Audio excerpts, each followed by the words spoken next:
কলকাতার বড় বড় চওড়া রাস্তা, জনগণকে হাঁটার জন্য ফুটপাত, এটা কারো হাতে দেওয়ার অধিকার আমাকে কেউ দেয়নি।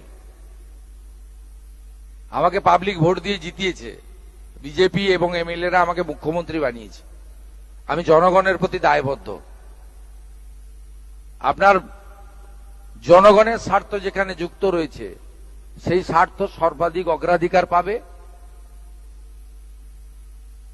মুষ্টিমেয় কোনো ব্যক্তি বা গোষ্ঠী তার স্বার্থ আমার কাছে অগ্রাধিকার পাবে না।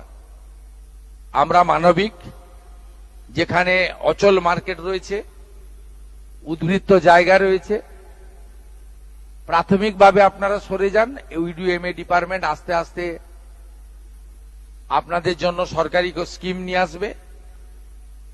হকারদের জন্য ভারত সরকারের শ্রম দপ্তরের স্কিম রয়েছে, তার সুযোগ আপনারা পাবেন এবং অন্যান্য সুযোগ পাবেন। কিন্তু আপনি নিউ মার্কেটের রাস্তাটাই দখল করে নেবেন, মোটর সাইকেলও যেতে পারবে না, রাজাবাজারটা বেহাত হয়ে যাবে। খিদিরপুর মেটিয়াবুরুজে আপনি যা খুশি করবেন, এটার জন্য কিন্তু আমাকে মুখ্যমন্ত্রী করেনি পাবলিক। অতএব আপনার এই প্রশ্নের উত্তর আমি দিয়েছি। আর রিগার্ডিং দুর্গাপুজো, এটা নিয়ে আমি এখনো আলোচনা শুরু করিনি। আলোচনা আমি করব। তথ্য সংস্কৃতি দপ্তরের দায়িত্ব আমার হাতেই আছে, আমার সঙ্গে একজন রাষ্ট্রমন্ত্রী আছেন।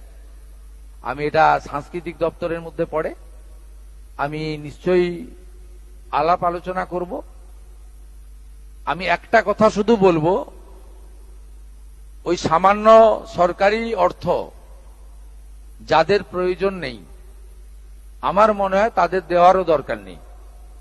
আর যারা এই অর্থের জন্য পুজো করতে পারেন না বা পারবেন না, তাদের পাশেই সরকার থাকবে।